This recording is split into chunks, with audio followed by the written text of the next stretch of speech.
Welcome to another episode of Insights and Ideas, my video blog. Uh, Kudos to you, my valiant listeners and watchers. I raise my Snoopy coffee mug to you and hope that it doesn't inspire a Snoopy snooze, but rather instead it stirs some inspiration among you, my dear, faithful, loyal listeners. So, recently, I posted a video about meaningfulness in life and finding meaning and avoiding the sense that everything is meaningless. Well, to take that idea to the next level, it's my view that a purpose driven life is a life that, that is tangibly involved in contributing to some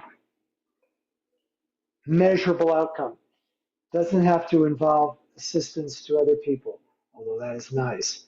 But there are many of us who have purpose driven lives that are quite solitary and independent of social interaction, socialization. Then you go to the other extreme, and there are folks whose entire existence seems to depend on how popular they are and how much other people like them or agree with what they're doing. We call those people leaders.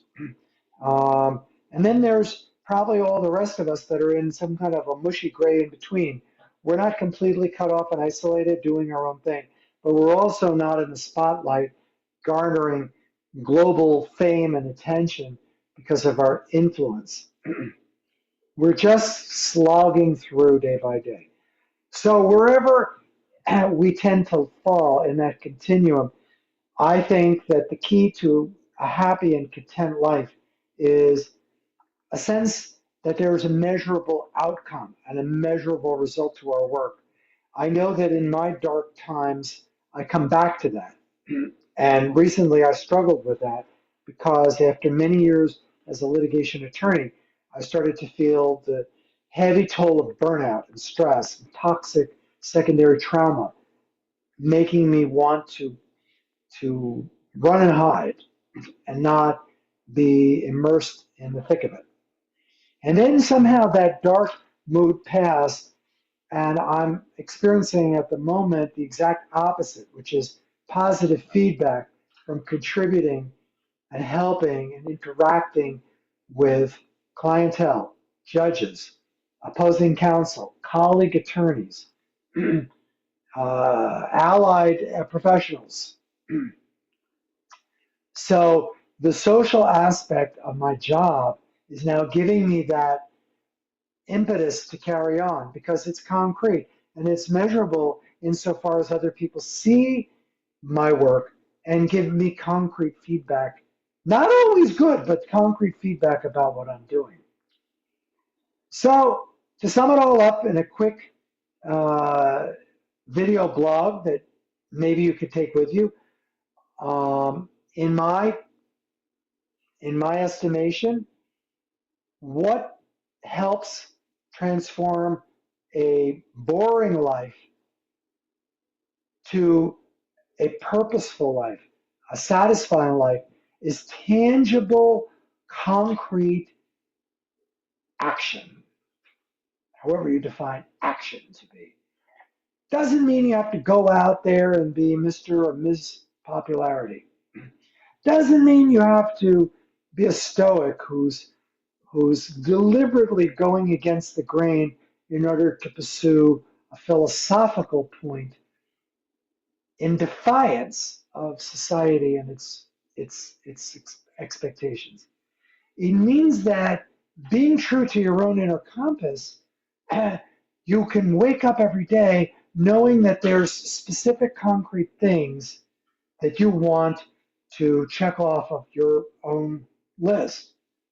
And hopefully make enough money to live and survive.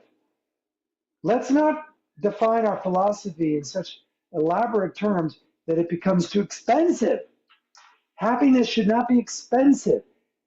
Contentment should not be only experienced by those who are privileged with large bank accounts. You can be quite poor and still find fulfillment day to day. You could be deathly ill and still find reasons for laughter. But you don't have to be extremely poor to see the light. You don't have to be confronting life and death issues and mortality issues in order to laugh. We all have our place. It's a wacky world, and we're all very, very unique individuals. And there's billions and billions of us somehow or other trying to find our way through the mess. That's about all I have to contribute. Thank you for stopping by to Insights and Ideas, the video blog of Carl David Berman.